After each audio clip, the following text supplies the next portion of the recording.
અહેમદાબાદ મિત્ર ન્યૂઝમાં આપનું સ્વાગત છે।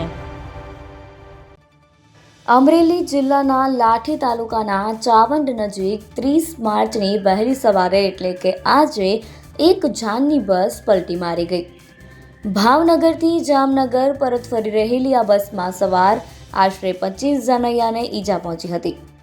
ડ્રાઈવરને ઝોકું આવી જવાના કારણે અકસ્માત સર્જાયો હતો।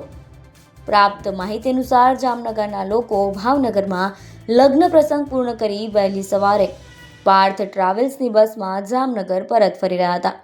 ત્યારે ચાવંડ ગામ નજીક પહોંચતા બસના ચાલકને ઊંઘ આવી ગઈ, ઝોકું આવી ગયું, જેના કારણે બસ રોડ પર પલટી મારી ગઈ।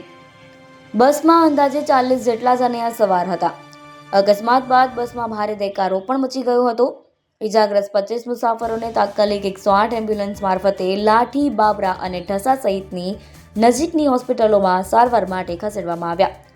ઘટનાની જાણ થતાં જ લાઠી પોલીસ ઘટનાસ્થળે પહોંચી અને વધુ તપાસ હાથ ધરી।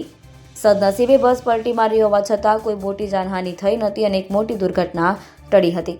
ઇજાગ્રસ્તોને સામાન્ય ઇજાઓ પહોંચી હતી।